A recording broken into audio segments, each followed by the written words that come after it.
नमस्कार साथियों, जय हिंद, वंदे मातरम। आप सभी का स्वागत है आज के इस वीडियो में। और दोस्तों, आज का जो अपना वीडियो है वो है अध्यापक के जो ग्रेड सेकंड है, सेकंड ग्रेड वरिष्ठ अध्यापक जो परीक्षा आपकी होने जा रही है सितंबर के अंदर है। थोड़ा ही समय बचा है, यानी कि यूं कह सकते हैं 48 या 49 दिन बचे हैं एग्जाम को होने में है। तो लास्ट टाइम के अंदर है, एग्जाम के अंदर है, कई सारे बच्चे कंटिन्यू बार बार डिमांड भी कर रहे थे कि अभी हाल ही के अंदर जो पेपर हुए हैं, जैसे कि सेकंड ग्रेड का संस्कृत विभाग का जो पेपर हुआ था, फिर यूआरओ का जो पेपर हुआ है, अभी फर्स्ट ग्रेड का पेपर हुआ है, अभी थोड़े दिन पहले ही डिप्टी जेलर का पेपर हुआ है। ये सारे के सारे जो पेपर है वो किसने करवाए थे? आरपीसी ने करवाए थे। तो बच्चों और आरपीसी ने करवाए, और उसमें प्रश्नों के कठिनाई का स्तर इस कदर था कि फर्स्ट पेपर है वो पासिंग के करने के भी बच्चों के लाले पड़ गए थे, इतना कम स्कोर यहाँ पे आ रहा है।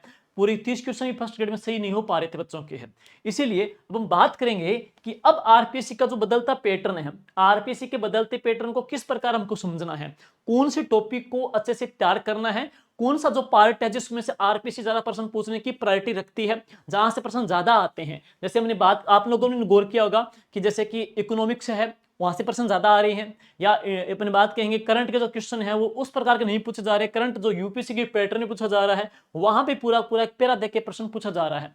इसके अलावा बात करेंगे तो करंट भी हो गई है, इकोनॉमिक्स भी हो गई है, और पॉलिटी पॉलिटी भी हो गई है। तो इन तीनों के अंदर है किस प्रकार के प्रश्न पूछे जा रहे हैं, हम चर्चा करेंगे उनकी, ताकि आप उन गलती को न करें। अगर गलती कर भी रहे हो तो इनको इंप्रूव कर सकते हो, क्योंकि हमारे पास अभी अपने 48 दिन बचे हैं। 48 दिन के अंदर है, लास्ट टाइम के अंदर अंतिम जो समय की तैयारी है ना, वही सबसे किफायती और इंपॉर्टेंट होती है।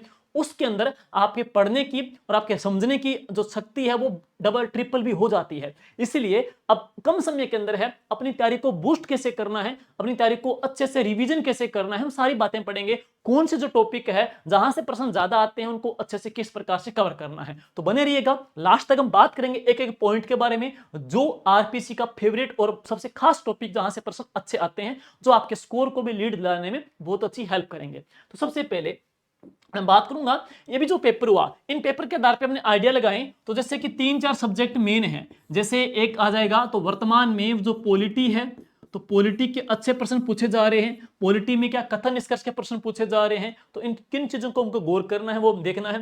पॉलिटी के अलावा जो इकोनॉमिक्स है, चाहे वो राजस्थान की हो, भारत की हो, राजस्थान के इकोनॉमिक्स के अंदर है राजस्थान की कृषि का, राजस्थान के पशुपालन का, राजस्थान के खनिजों का, राजस्थान की अर्थव्यवस्था में जीडीपी के अंदर है, इनका योगदान पूछ लेता है। प्रचलित कीमतों के ऊपर है, स्थिर कीमतों के ऊपर है, उनको अच्छे से कैसे तैयार करना है। इसके अलावा जो इंडियन की जो इकोनॉमिक्स है वहां से भी प्रश्न आते हैं, सेवा क्षेत्र है, विदेशी व्यापार है इत्यादि से, कृषि या उद्योग से है, तो उनको भी हमको कैसे से तैयार करना है। इसके साथ साथ हम बात करेंगे करंट के बारे में है। तो करंट के प्रश्न भी आजकल ट्रेंड चेंज हो गया है। पहले सिंपल प्रश्न आता था, कचनार चौधरी का संबंध किस गेम से है, या हम बात करेंगे निर्मला भाटी का संबंध किस गेम से है। आज क्या है, निर्मला भाटी के बारे में आपको 4 कथन देख करके उसमें से कौन सा कथन सही या गलत है वो आपको छांटना पड़ेगा। इसलिए वो टॉपिक किस प्रकार से हमको आगे तैयार करके जाना है, ताकि आपकी भी दिक्कत ना हो फर्स्ट पेपर के अंदर है। तो बने रहिए, लास्ट तक है। सबसे पहले मैं बात करूंगा, सिलेबस पे चलता हूं। सबसे पहले सिलेबस पे चलूंगा तो देखो भाई, ये है ज्योग्राफी, आप सभी ने पढ़ ली होगी राजस्थान की ज्योग्राफी।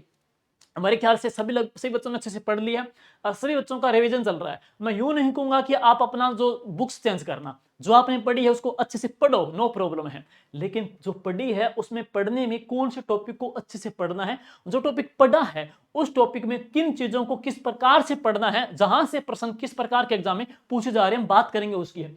सबसे पहले अब भौतिक प्रदेश है, सेम चल रहा है, कोई नो प्रॉब्लम है, यहाँ पे भी है। जैसे कि थर्ड पेनिपुलेर का प्रश्न आ जाए, ग्रेट बाउंड्री फॉल्ट का प्रश्न आ जाए, जो महान सीमांत भ्रंश आ जाए, या हम कह सकते हैं गोडवाड़ बेसिन का आ जाए। नॉर्मल प्रश्न जो एग्जाम के अंदर पूछे जा रहे हैं, बोमट बोराट वगैरह, दिक्कत नहीं है। क्लाइमेट की बात करूंगा, कोपेन का, थोर्नवेट का, ट्यूआर्थ का, स्टेपी क्लाइमेट कौन सी है, सवाना वनस्पति कहां पाई जाती है, इत्यादि जो बेसिक प्रश्न है आजकल कॉमन से हैं वो आप कर दोगे। थोड़ी सी जो समस्या आएगी अब आगे इसके बाद में है, वो क्या है, ड्रेनेज यानी कि सिंचाई। सिंचाई के बाद जो प्रश्न जो टॉपिक जुड़ेंगे ना, वो आपकी अर्थव्यवस्था के ऊपर आधारित रहेंगे हैं, यानी कि इकोनॉमिक्स के हैं, उसमें क्या परिवर्तन मिलता रहेगा। हालांकि इसके अंदर है इंदिरा गांधी है, गंग नहर है वगैरह, नर्मदा वगैरह, सेम चलता रहेगा। लेकिन अब सिंचाई के अंदर 2-3 जो टॉपिक्स जो अच्छे लीड कर रहे हैं, विशेष तौर पे कौन सा, राम जल सेतु लिंक परियोजना काफी चर्चा में है। तो कितने जिलों को सिंचाई मिलेगी, कितने किसानों को सिंचाई मिलेगी, कितनी आबादी को सिंचाई मिलेगी, कितने जिले इससे लाभान्वित होंगे, और ये योजना कब तक की है, सरकार का वित्त पैटर्न कितना करना है, किस किन किन किन स्टेट की भागीदारी है, या इसके अलावा जल जीवन जो मिशन है, तो बजट घोषणा 2025-26 में जल जीवन मिशन का टारगेट 2024 से बढ़ा करके कितना कर दिया, तो 2028 कर दिया है। तो ये चीजें पढ़नी आपको, जल जीवन मिशन है, ERCP हो गई, इन चीजों को थोड़ा अच्छे से फोकस कर लेना। सरकार की योजनाएं हैं वर्तमान बीजेपी सरकार की, तो इनके प्रश्न आने के चांसेस ज्यादा रहेंगे। और इसी प्रकार वनस्पति की बात करूं तो वनस्पति में दो प्रकार के प्रश्न हैं। एक तो क्या करना है आपको, हमारी जो नवीनतम जो वनगणना रिपोर्ट आई है, तो नवीनतम जो वनगणना जो रिपोर्ट आई है वो अच्छे से तैयार करना है। भारत की भी रिपोर्ट है और राजस्थान की भी रिपोर्ट है। ISFR Indian static forest report जो आई है उसके अकॉर्डिंग वनगणना को अच्छे से तैयार करना। जीके विद राकेश जांगीड़े, जो यही आपका प्लेटफॉर्म, यानी कि ये जो यूट्यूब चैनल है, इसी यूट्यूब चैनल के ऊपर है मैंने शॉर्ट वे में सारी वनगणना कंप्लीटली करवा दी है। वनों का प्रतिशत है, वनों का क्षेत्रफल है, वनों को प्रशासनिक दृष्टि से कितने भागों में बांटा गया है, वृद्धि कहां पे हुई है, कमी कहां पे हुई है, सारी को पूरी इंडेक्स या टेबल वार समझाया गया है। मुझे लगता है वीडियो करने के बाद में, वो देखने के बाद में टॉपिक आपके कोई दिक्कत नहीं आएगी, वनस्पति वनगणना के अंदर है। और इसके बाद में वनस्पति में वनों के जो प्रकार हैं, जैसे कितने प्रकार के वन बांटे गए हैं, जैसे कि उष्णकटिबंधीय सदाबहार वनस्पति कहां पाई जाती है, राजस्थान के अंदर है। धोकड़ा वन कहां पाए जाते हैं, सालर वन कहां पाए जाते हैं, राजस्थान के अंदर है। पलास के वन कहां पाए जाते हैं। तो उस प्रकार के जो वन है उनका बाहुल्य देख लेना और उनका क्षेत्र देख लेना। साथ ही साथ में है वनों को प्रशासनिक दृष्टि से 3 भागों में बांटा गया है, आरक्षित वन, रक्षित वन है और अवर्गीकृत वन है। तो उनका परसेंटेज का जो रेशो है वो भी आप जरूर पढ़ के जाना। और अब बात करेंगे एग्रीकल्चर है, तो देखो एग्रीकल्चर है, पशुपालन है, डेयरी है, और राजस्थान की बात करेंगे जनगणना आ जाएगी है। राजस्थान के उद्योग टॉपिक है, जनगणना को छोड़ करके उद्योग है, डेयरी है, पशुपालन और कृषि, ये 4-5 जो टॉपिक है। और इसमें क्या जुड़ जाएगा, पर्यटन है। तो राजस्थान के ये सारे जो टॉपिक है ना, वो राजस्थान की अर्थव्यवस्था के टॉपिक है। तो यहां से जो प्रश्न आपसे पूछा जाएगा ना, तो ये नहीं प्रश्न पूछा जाएगा कि गरीब की गाय किसे कहते हैं, कि पशुपालन के अंदर है, या आपसे ये नहीं पूछा जाएगा कि गरीब की रोटी किसे कहते हैं, या ये नहीं पूछा जाएगा कि राजस्थान के अंदर है कि नीली क्रांति किससे है, पीली क्रांति किससे है। यहां से जो प्रश्न पूछा जाएगा तो ये प्रश्न पूछ सकते हैं कि राजस्थान की जो इको सर्वे आई है उस आर्थिक समीक्षा के अकॉर्डिंग राजस्थान का जो खाद्यान्न जो उत्पादन है तो वो कितना रहा था, तो 267.67 है लाख मीट्रिक टन है। राजस्थान के GDP के अंदर है कृषि एवं उसके संबंधित क्षेत्रों का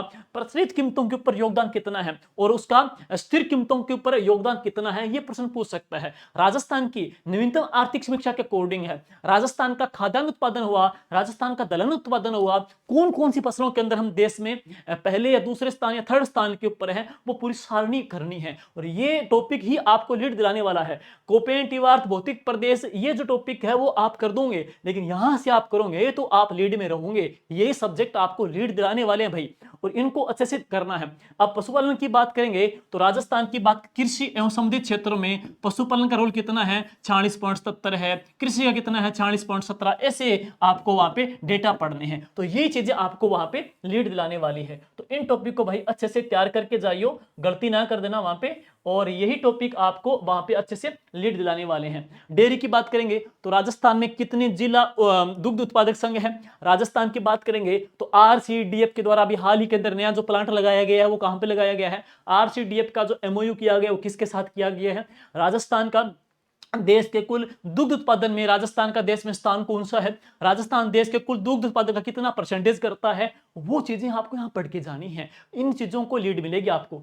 और बात करेंगे उद्योगों के अंदर है, अभी हाल ही के अंदर राजस्थान के अंदर है कितने औद्योगिक क्षेत्र डेवलप किए गए हैं। राजस्थान में रिक्को है, राजकोन है, औद्योगिक जो पार्क बनाए गए हैं, उनसे प्रश्न आपको तैयार करके आने भाई। तो औद्योगिक पार्क हैं, उद्योगों का योगदान है। राजस्थान की भीमराव अंबेडकर जो उद्योगों की जो नीति आ जाती है, राजस्थान की नवीनतम जो उद्योग नीति है, MSME की जो नई पॉलिसी आ जाती है, उस पॉलिसी में क्या प्रावधान है, वो पॉलिसी कब तक की है, ये सारे टॉपिक तैयार करके जाने हैं। और एक बात और है, मैंने इससे पहले क्लास करवाई थी राजस्थान की समग्र अर्थव्यवस्था की, आज से महीने भर पहले करवाई थी। राजस्थान की सारी अर्थव्यवस्था क्लास करवाई हुई है, उसमें मैंने थोड़ा मैटर शॉर्ट करवाया था। चूंकि आपका जो एग्जाम है वो ग्रेड 2 का है, अच्छा लेवल का एग्जाम है, सेकंड ग्रेड टीचर का एग्जाम है, तो मैं चाहता हूं कि अभी थोड़े दिन में, यानी कि 7-8 दिन के अंदर है, इस टॉपिक को तैयार करके पूरे 15 पेज के अंदर कंप्लीट तैयार कर लूंगा। इसमें मैं पर्यटन ले लूंगा, राजस्थान की राजस्थान के टूरिज्म जो पेनोरमा वगैरह बनाए गए वो सारे ले लेंगे पर्यटन के।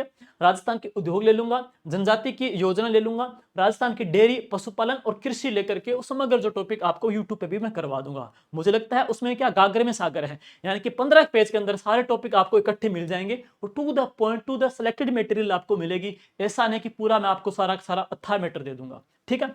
और ये अच्छे आपको भी पढ़ने, आपके पास जो भी किताब हो। नेक्स्ट है जनगणना। तो बहुत ही अच्छा प्रश्न पूछा जा रहा है, अभी एग्जाम हुआ आरपीसी का फर्स्ट ग्रेड का, जनगणना के अच्छे प्रश्न पूछे गए हैं। जनगणना के प्रश्न जो आजकल पूछे जा रहे हैं उनका आप एनालिसिस करो, इससे आपको पता चलेगा कि प्रश्न पूछने की परिपाटी क्या है, जनगणना के प्रश्न किस प्रकार से पूछे जा रहे हैं। अब मैं बात करूंगा सभ्यता के बारे में। देखो कालीबंगा सभ्यता है, आर्य सभ्यता है, गणेश्वर सभ्यता और कौन सी है, विराट सभ्यता है। तो अभी जो फर्स्ट ग्रेड का पेपर हुआ या डिप्टी जेलर का पेपर हुआ, आपने देखा होगा सभ्यताओं के प्रश्न भी पूछने की परिपाटी चेंज हो गई है। पहले क्या आता था, पहले सिंपल सा प्रश्न आता था कि राजस्थान में कौन सी ऐसी सभ्यता है जहां से अग्नि वेदिका मिली है, या कतारबंद में 7 अग्नि वेदिका मिली है या 8 अग्नि वेदिका मिली है, तो कालीबंगा से है।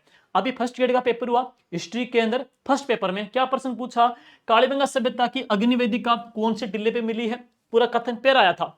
अग्नि वेदिका की आकृति कैसी है, अग्नि वेदिका की संख्या कितनी है, और अग्नि वेदिका से किस चीज के प्रमाण मिलते हैं। तो ये क्या है, आजकल जो प्रश्न पूछे जा रहे हैं वो कॉन्सेप्चुअल पूछे जा रहे हैं। आपको उन सभ्यता के बारे में जो साक्ष्य मिले हैं उनको समग्र डिटेल से जानना है। फॉर एग्जांपल जैसे कालीबंगा सभ्यता है, यहां से जो बर्तन मिले तो उन बर्तनों की जो धरातल थी, धरातल के ऊपर कलर कैसा था, रेड कलर था, और इसके ऊपर जो डिजाइन क्या करते थे, धरातल के ऊपर जो डिजाइन क्या करते थे, तो इसके ऊपर धरातल के ऊपर है जो डिजाइन क्या करते थे, तो डिजाइन कैसे करते थे, काले रंग का डिजाइन क्या करते थे, तो उनको अच्छे से पढ़ के जाना है। और एक चीज और है, आरपीसी का सबसे खास टॉपिक है, वो क्या है, वो सभ्यता के उत्खननकर्ता पूछते हैं कि कालीबंगा सभ्यता के उत्खननकर्ता में कौन से व्यक्ति शामिल थे या नहीं थे। तो आपको उन सभ्यता के उत्खननकर्ता को भी गौर करके जाना है। यहाँ पे बीबी लाल बी के थापर के अलावा अन्य जो जोशी हैं, श्रीवास्तव है, जेपी जोशी है वगैरह वगैरह, जो नाम मधुबाला वगैरह नाम आते हैं, उनको भी आपको साथ में पढ़ के जाना है। 4 सभ्यता है, चारों के बारे में अच्छे से तुलनात्मक तरीके से सॉर्ट कर लेना। अगर आपको लगे तो मैं इसकी भी एक 1.5 घंटे क्लास बना दूंगा, सारी सभ्यता इकट्ठी आपकी हो जाएगी आराम से है। अब बात करेंगे गुर्जर प्रत्यार, आपने पढ़े हैं तो मैं अलग से नहीं बताऊंगा, कोई भी किताब से पढ़े हैं चलने दो, no problem no problem no problem, history के बारे में और नहीं है। हाँ अब क्या है, इनको देखना है भाई, ट्रेंड किस में चेंज, आजकल इसमें दिक्कत आ रही है। तो आजकल वो क्या कर रहा है, 1857 की जो क्रांति हो गई, राजनीतिक जागरूकता हो गई, प्रजामंडल जो आंदोलन है, और इसके अलावा राजस्थान के किसान और जनजाति आंदोलन है, यहां से प्रश्न पूछ रहा है। राजनीतिक जनजागृति के अंदर है कौन कौन से समाचार पत्र निकाले गए थे, कौन कौन सी संस्थाएं बनाई गई है, उन संस्थाओं की स्थापना किसने की, जैसे वीर भारत सभा है, वीर भारत समाज वगैरह भी है, राजस्थान सेवा संघ है, राजस्थान किसान संघ है, इत्यादि संस्थाओं के बारे में आपको देखना है। और राजस्थान का सबसे खास जो टॉपिक है वो प्रजामंडल है। अभी जो एग्जाम हुए थे उसमें क्या है, प्रजामंडल में जो अन्य जो व्यक्ति हैं, जो उनमें सहयोगी थे, उनके प्रश्न ज्यादा पूछे जा रहे हैं, तो उनको एक गौर करना है। जैसे आप सभी को पता है कि राजस्थान के अंदर है अभिन हरि का संबंध कहां से, कोटा प्रजामंडल से है, नैनूराम शर्मा कहां से, कोटा प्रजामंडल से, लेकिन उसके अलावा तनसुख मित्तल कहां से, कोटा प्रजामंडल से हैं। वेणु वकील वेणी माधव का है या कुसुम गुप्ता का है संबंध कहां से, कोटा प्रजामंडल से, तो उनके सहयोगियों को देखना है। साथ ही साथ में प्रजामंडल में जो संस्थाएं बनी थी उन संस्थाओं के प्रश्न वहां पे दे देगा, 4 प्रकार की संस्था दे देगा। जैसे कि राजस्थान में मारवाड़ यूथ लीग है, राजस्थान के अंदर है मरुधर हितकारिणी सभा है, राजस्थान के अंदर पढ़ेंगे तो राजस्थान के अंदर मारवाड़ सेवा संघ वगैरह भी है, या मारवाड़ प्रजा परिषद है। वो 4 जोधपुर प्रजामंडल में जो 4 संस्था बनी है ना, उन चारों संस्थाओं को उनकी स्थापना के अकॉर्डिंग क्रम से रखना दे देगा। जैसे मारवाड़ सेवा संघ कब बनी, तो 1920 में है। मरुधर हितकारिणी सभा कब बनी, तो 1923 के अंदर है। मारवाड़ यूथ लीग कब बनी, 1931 के अंदर है। मारवाड़ प्रजामंडल कब बना, 1934 में है। तो पूरी सीक्वेंस वाइज उनको क्रम में रखना आएगा। और उस प्रजामंडल में कौन कौन से व्यक्तियों ने अपना योगदान दिया प्रजामंडल को गठित करने में, तो उनके योगदानकर्ता को भी आप जरूर देखना है। और साथ साथ में जनजाति और किसान जो आंदोलन है, किसानों के जो आंदोलन है, किसान आंदोलन के महत्वपूर्ण जो कर थे, किसान आंदोलन क्यों किया गया, किसान आंदोलन के समय जो घटनाएं घटित हुई थी वो कौन से गांव वगैरह में, जैसे निमाणा गांव हो गया, डाबी गांव है, वो कहां से, तो बूंदी गांव से, बूंदी किसान आंदोलन से है। अभी पीछे एग्जाम हुआ था उसका सेकंड ग्रेड का पिछली भर्ती में, तो चांदखेड़ी की घटना कौन से किसान आंदोलन से थी, तो बेंगू से, फलाना से प्रश्न आ गया। तो उन गांवों के बारे में जहां पे घटना घटित हुई है वो देखना है। साथ ही साथ में जो घटनाक्रम हुए हैं, जैसे कि बात करेंगे निमोचना कांड हो गया है, और गोविंदपुरा कांड हो गया है, मानगढ़ कांड हो गया है, इत्यादि जो एकीय आंदोलन के जो कांड किए गए हैं वहां पे जहां पे गोलीबारी हुई थी, तो उनके बारे में उनके ईयर देख लेना। उनके अंदर जो वहां पे अंग्रेज जिन्होंने दमन किया उनके बारे में देख लेना। प्रजामंडल में गठित संस्थाएं देख लेना, प्रजामंडल के सहयोगी देख लेना। आजकल मॉडर्न हिस्ट्री एक अलग ही मुकाम कर रही है, मॉडर्न हिस्ट्री आपको इसमें लीड दिलाने वाली है। लेकिन गुर्जर सॉरी राजवंश के अंदर है प्रश्न आएगा तो बेसिकली आ जाएगा, कोई दिक्कत इतनी नहीं करेगा, मुझे लगता नहीं करेगा अभी का। और अब इसके बाद में बात करेंगे कल्चर के अंदर है लोक देवी देवता। देखो कल्चर की बात करूंगा तो कल्चर में जो टॉपिक आ रहा है आपका ये बेसिक टॉपिक है, कोई दिक्कत इतनी नहीं है। तो कल्चर की बात करेंगे तो कल्चर के अंदर जरा देख लीजिए, कल्चर की बात करेंगे तो यहाँ पे लोक देवी और देवता है, संत संप्रदाय, स्थापत्य कला, चित्रकला, ये तो कहीं से आपने पढ़ लो, PYQ कर लो, हो जाएगा, नो प्रॉब्लम। इसमें आपका प्लस पॉइंट है, इसमें दिक्कत नहीं करेगा। हाँ थोड़ा मॉडर्न हिस्ट्री देखनी है, बाकी आपने किताब से पढ़ते हो। अब आते हैं राजस्थान की राजव्यवस्था के बारे में। देखो राजस्थान का राज्यपाल है, मुख्यमंत्री, मंत्री परिषद है, राजस्थान के अंदर है मुख्य सचिव है, राजस्थान की RPSC है। देखो YouTube के ऊपर है, मैंने शॉर्ट वे में ये टॉपिक करवाया हुआ है। तो सबसे पहले आपको कई बच्चों के पॉलिटी को लेकर के समस्या आई थी, तो मैं सबसे पहले बता दूं कि पॉलिटी में जो आजकल प्रश्न पूछे जा रहे हैं वो कथन और कारण के प्रश्न पूछे जा रहे हैं, कथन कारण निष्कर्ष के बारे में है। तो सबसे पहले क्या करना है आपको, जो क्वेश्चन आपको दिया गया है उस क्वेश्चन को 2 या 3 बार पढ़ना है, 2 या 3 बार उस प्रश्न की प्रकृति को समझना है कि प्रश्न क्या पूछ रहा है। बाद में क्या करना है, उसको हाईलाइट करना है, 2-3 बार पढ़ना है, उसको हाईलाइट करना है। जो आपकी कॉग्निटिव थ्योरी आती है सीटेट के अंदर, KVS के अंदर है, संज्ञानात्मक है, उनके जो क्वेश्चन आते हैं समझ वाले प्रश्न आते हैं जिनको 2-3 बार पढ़ना पड़ता है, वही सेम पैटर्न आपको यहाँ पे भी आ रहा है आजकल, उसमें पॉलिटी के अंदर आ रहा है, भारत के संविधान, राजस्थान की राजव्यवस्था में आ रहा है। तो क्वेश्चन को, प्रकृति को समझना है, 2-3 बार क्वेश्चन को पढ़ना है और उनके जो मेन फैक्ट है उनको हाईलाइट करना है। जैसे कौन से अनुक्ति का कौन सा अनुच्छेद है, कौन से कार्य है, उनके दायित्व वगैरह भी है। और बाद में उनके कथन और कारण पढ़ना है, कौन सा कथन कारण व्याख्या करता है नहीं करता है। समझने के बाद में थोड़ा चिंतन करके फिर उत्तर देना है, धीरजाई से, मन से, आराम से, स्थिर होकर के, रिलैक्स होकर के क्वेश्चन करना है, क्योंकि यहाँ ही बच्चा घबरा जाता है, पॉलिटी के अंदर है। तो इसको अच्छे से देखना है। और सबसे पहले क्या करना है, पीछे के जो पेपर है उनको जरूर एनालिसिस करें। जो मैंने बताए थे आपको, URO का पेपर हुआ था, बहुत पॉलिटी आई थी, डिप्टी जजर का पेपर हुआ है, फर्स्ट ग्रेड का पेपर हुआ है, या ग्रेड 2 का संस्कृत डिपार्टमेंट का पेपर हुआ है, उनको आपको अच्छे से देखना है। बाकी ये जो क्वेश्चन है मैंने शॉर्ट वे के अंदर है, RPC का जो वर्तमान का पैटर्न है उसको देखते हुए शॉर्ट वे में इजी टॉपिक तौर पे मैंने YouTube पे भी करवाए हैं। जैसे कि आपको मुख्य सचिव का करवा दिया है, RPC भी करवा दी गई है, मानवाधिकार आयोग भी करवा देंगे है। तो इन चीजों को देखना है और जल्दी ही एक सीरीज हम लेकर के आएंगे, आगे उसके बारे में जिक्र करेंगे है। ह्यूमन राइट कमीशन का भी हो जाएगा है और RPC का भी है। अब है सबसे खास, और वह पार्ट कौन सा है, देखिए करंट का है, करंट अफेयर्स और राजस्थान है, करंट अफेयर्स ऑफ राजस्थान है। तो इसको कैसे तैयार करना है, देखो करंट की बात करूंगा तो अधीनस्थ बोर्ड है, हो सकता है थोड़ा पीछे का पूछ ले, लेकिन RPC की बात करेंगे तो RPC का जो पेपर, फर्स्ट ग्रेड का पेपर हुआ था या ग्रेड 2 का पेपर हुआ, जैसे मैं संस्कृत डिपार्टमेंट की बात करूं तो संस्कृत डिपार्टमेंट का भाई पेपर था दिसंबर 2024 में था, दिसंबर लास्ट में पेपर था। लेकिन इसने जो आपका सितंबर का महीना था, सितंबर 24 का महीना था, इससे इसने सीधे अकेले 4 प्रश्न पूछ डाले। तो सितंबर के महीने के इसने सीधे 4 प्रश्न पूछ लिए। तो अगस्त का हो गया, सितंबर का हो गया, अक्टूबर का हो गया, यानी कि इन्हीं आसपास के 3-4 महीनों से उसने पूरे 10 प्रश्न पूछ डाले। तो कहने की बात यह है कि जो आपका करंट है ना, तो करंट लास्ट के 4 या फिर 5 महीने का करंट अच्छे से फोकस करना ही करना है। और उसके अंदर क्या करना है, जैसे फरवरी से ले लो स्टार्ट, फरवरी के अंदर सरकार का बजट आया था, तो सरकार के बजट में सरकार ने कौन कौन सी घोषणाएं की है, आगामी वित्तीय वर्ष के लिए सरकार ने क्या क्या लक्ष्य निर्धारित किए हैं, उनको मेन फोकस करना है। इसके अलावा हम बात करेंगे सरकार की नवीनतम नीतियां कौन कौन सी आ गई है, उन नीतियों की क्या प्रावधान है, क्या उनका रूपरेखा है, वो तैयार करनी है। सरकार की कौन कौन सी योजनाओं को सरकार ने वापस अपडेट किया है, उन योजनाओं के बारे में पढ़ना है, चाहे वो एजुकेशन की भी हो सकती है, वो नारी सशक्तिकरण की योजना भी हो सकती है, उन योजनाओं के बारे में आपको अच्छे से तैयार करके जाना है। सरकार के जितने भी जो अभियान हैं, जैसे वंदे गंगा जल संरक्षण अभियान सरकार का आ जाएगा, वर्तमान में चर्चा में है। मिशन हरियाणा राजस्थान है, राजस्थान का हम बात करेंगे, एजुकेशन के सेक्टर में जो अभियान चलाए जा रहे हैं, परखर राजस्थान अभियान है, परख राजस्थान अभियान है, एनईपी को लेकर के भी है। राजस्थान के शिक्षण अधिगम के नवाचार में जितनी भी जो नवीनतम जो अपडेट सरकार की पोर्टल है, एजुकेशन के अभियान चलाए जा रहे हैं, वो अच्छे से जरूर देख के जाइए आप लोग भाई। करंट के लास्ट के 4 या 5 महीनों का करंट देखना है, और वर्तमान में आरपीसी के जो पैटर्न है उसको देखते हुए करंट की बहुत ही शानदार आपको भटकना नहीं पड़ेगा। इन मैंने पीछे के 4-5 पेपरों को देखते हुए ये करंट मैटर का तैयार करवाया है। तो ये करंट की सीरीज तैयार कराई है शताब्दी की। उस बुक में आपको जनवरी से लेकर जून, अब जो नए बच्चे लेंगे ना उसमें हमने जुलाई तक कर दिया है, 15 जुलाई तक का मैटर ऐड कर दिया इसके अंदर है। अगर जिन्होंने ये ले ली है तो टेलीग्राम पे 2 पेज है पूरे पूरे, वो हम पीडीएफ डाल दूंगा, आप जुलाई का भी कर लेना। उसमें जो सूजस है सरकार की आती है उसका सार डाल दिया गया है, राजस्थान का चर्चित घटनाक्रम डाल दिया गया है, अभियान हो गए, सम्मेलन एमओयू है, नारी सशक्तिकरण की योजनाएं हैं, सरकार की फ्लैगशिप योजनाएं हैं, नई नीतियां आ गई, राजस्थान के खेल खिलाड़ी, जैसे कि प्रश्न पूछे जा रहे हैं आजकल, अवनी लेखरा का प्रश्न आ जाएगा, मोना अग्रवाल का प्रश्न आ जाए, या कोई भी किसी खिलाड़ी का प्रश्न आ जाए तो खिलाड़ी के बारे में समग्र जानकारी का प्रश्न पूछा जा रहा है। और राजस्थान के जो इंपोर्टेंट जो करंट के प्रश्न बनते हैं वो सारे सारे इसमें डाल दिए गए हैं। तो ये भी आप जरूर देख लेना जी।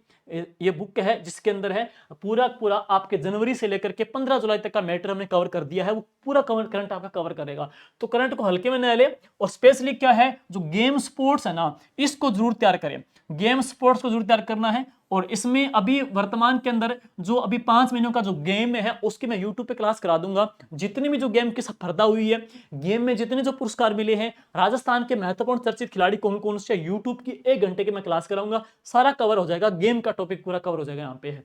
और बाकी बात करते हैं general knowledge of world and India है, तो महाद्वीप है, महासागर आ जाएगा, ये जो टॉपिक दिया हुआ है, महाद्वीप है, महासागर है, आप लोगों ने जो पढ़ा वो देख लेना। लेकिन मैं तो यूं कहूंगा कि जो संस्कृत डिपार्टमेंट का पेपर हुआ, जो लाइब्रेरियन ग्रेड 2 का पेपर हुआ, उन पेपर में महाद्वीप महासागर के जो प्रश्न पूछे जा रहे हैं, जिन क्वेश्चनों की पूछने की उसकी जो प्रकृति है वो कैसी है, प्रश्नों का पैटर्न क्या है, तो इनके वर्ल्ड वाले जो क्वेश्चन हैं उनके आप पीवाईक्यू कर लेना। पीवाईक्यू किस प्रकार के पूछे जा रहे हैं, बस उन्हीं प्रकार के पैटर्न को समझते ही प्रश्न करना है, बस और कोई दिक्कत नहीं है। जो कंटेंट पढ़ रहे हो उसको पढ़ते रहो, रिपीट करते रहो। अब बात करूंगा कुछ और टॉपिक है, जैसे कि बात करेंगे ग्लोबल एंड वाइड सिस्टम, ये यूट्यूब पे करवा दिया गया मैंने है। पर्यावरणीय जो समस्या टॉपिक है, आज ये मेरा टॉपिक तैयार हो गया है, 1 या 2 दिन में यूट्यूब पे करवा दूंगा मैं। ये वैश्वीकरण टॉपिक है, उसके प्रभाव यूट्यूब पे करवा दिया, छोटा सा टॉपिक मैंने यूट्यूब पे करवा दिया गया है। अच्छे टॉपिक सारे करंट अपडेट इसमें करवा दिए गए हैं। ये पॉपुलेशन है, डिस्ट्रीब्यूशन है, जनसंख्या प्रवास है, ये टॉपिक मैंने यूट्यूब पे करवा दिया। जनसंख्या प्रवास हो गया, वैश्वीकरण हो गया, और इसके अलावा एनवायरमेंटल जो इश्यू है 1-2 दिन में मैं करवा ही दूंगा, वहां पे है। बाकी महाद्वीप महासागर आपने कहीं से पढ़ा, पढ़ते रहो, ये टॉपिक मैं यूट्यूब पे करवा दूंगा। अब बात करेंगे इंडिया की बात है, तो भारत का जो भौतिक प्रदेश जो बेसिक टॉपिक है पढ़ते रहो, नो प्रॉब्लम, यहाँ पे कोई दिक्कत नहीं आएगी है। मानसून तंत्र आ जाएगा, सिंचाई आ जाएगी, और वनस्पति आ जाएगी। तो भारत की वनस्पति टॉपिक है, बच्चे बार बार बोल रहे हैं, आपने जो पढ़ा ठीक है। मैंने इंडिया राजस्थान की वनस्पति यूट्यूब पे करवाई है, भारत की वनस्पति भी अब करवा दूंगा। एक है ऊर्जा, ये जो ऊर्जा है उसके 2025 के जो डेटा टॉपिक है वो यूट्यूब पे करवा दिए गए हैं, वहां से आप देख लेना। भारत की ऊर्जा यूट्यूब पे करवा दी गई है, सारा टॉपिक है। मानसून है, भौतिक प्रदेश है, सिंचाई है, ये टॉपिक तो कॉमन टॉपिक आप पढ़ते आ रहे हो, कोई इतना पढ़ते आ रहे हो, कोई इतना नया अपडेट इसमें है नहीं। लेकिन हमारी वनस्पति वनगणना नहीं आई है, वो देख लेना। और ऊर्जा मैंने अपडेट डेटा करवा दिए भाई। अब बात करेंगे इंडिया की इकोनॉमी, सबसे कठिन टॉपिक बच्चों को ये लग रहा था, और लगभग 1.5 महीने पहले टॉपिक करवा दिया है, जिसमें ग्रोथ एंड डेवलपमेंट है, वृद्धि विकास है, ग्रोथ डेवलपमेंट आ जाएगा, कृषि आ जाएगी, उद्योग आ जाएगा, सेवा क्षेत्र आ जाएगा है, विदेशी व्यापार आ जाएगा है। ये जो टॉपिक है, ये 4 या 5 टॉपिक है, इन 5 टॉपिक को यूट्यूब पे करवा दिया गया है। अब यूट्यूब पे करवा दिया गया, उन 5 की मैंने अपडेट जो पीडीएफ है, इन 5 की जो अपडेट पीडीएफ है, आप ये ऐप डाउनलोड करोगे, जीके विद्या के ऐप है, इस ऐप के अंदर जाओगे तो आपको यहां पर फ्री मटेरियल में, यहां पर आपको क्या है, इस फ्री मटेरियल में है, फ्री मटेरियल के अंदर इसको ओपन करोगे तो सभी की पीडीएफ आपको वहां पे इकट्ठी मिल जाएगी। सेवा क्षेत्र है, विदेशी व्यापार है, कृषि है, उद्योग है, या जो राजस्थान भारत की जो विदेश नीतियां वगैरह है, ये सारा टॉपिक इसमें अंदर आपको पीडीएफ के तौर पे मिल जाएगा। आएगा आपको है। और यूट्यूब के ऊपर पढ़ेंगे तो अलग प्ले लिस्ट बना दी गई है। इस प्ले लिस्ट के अंदर है सेकंड ग्रेड की इंडियन जो इकोनॉमी है वो कंप्लीट करवाई हुई है। एक दूसरा है सेकंड ग्रेड की इंडियन जो पॉलिटी है, जो इसकी सारी पीडी जो क्लासें हैं वो इकट्ठी इसमें 15 क्लासें मैंने करवा दी है, जो सेकंड ग्रेड के काम किए, जो भी राजनीतिक दल है, द्वाब समूह, जो भी टॉपिक बनते हैं आपके सारे इसके अंदर करवा दिए गए हैं। ठीक है, और इनकी पीडीएफ टेलीग्राम पे डाल दी है, ऐप पे भी डाल दी गई है। अब आगे आते हैं, नेक्स्ट है, तो ये टॉपिक सबसे खास टॉपिक था, यूट्यूब पे करवा दिया। अब मैं काम और लेके आ रहा हूं, 5-6 दिन के बाद में जो आपके इंडियन इकोनॉमिक जो टॉपिक मैंने जो थ्योरी करवाई थी, उनके आरपीसी के पेड पर्सन जो पूछ जा रहे हैं, उस पैटर्न को फॉलो करते मैंने बनाया एमसीक्यू। और एमसीक्यू क्या करा करें, मैं आपकी लाइव क्लास कराऊंगा 25-25 मिनट की, सारे टॉपिक में यूट्यूब पे क्वेश्चन के माध्यम से भी करवा दूंगा। दोनों पैटर्न हो जाएंगे, थ्योरी भी हो गई और अब हो जाएंगे एमसीक्यू भी हो जाएंगे। अब बात आते हैं Indian constitution, political system and foreign policy है, तो उसमें सबसे खास टॉपिक जो मैंने नोट किया, ये जो टॉपिक सबसे खास टॉपिक था, बच्चों में दिक्कत आ रही है, बच्चों ने जो मुझे सवाल पूछे, तो देखो इसमें जो प्रश्न आ रहे हैं, सबसे पहले मैं बात करूंगा 1919 और 1935 जो अधिनियम है, यहां से प्रश्न आना डेफिनेटली है ही है, लाजमी यहां से प्रश्न आएगा।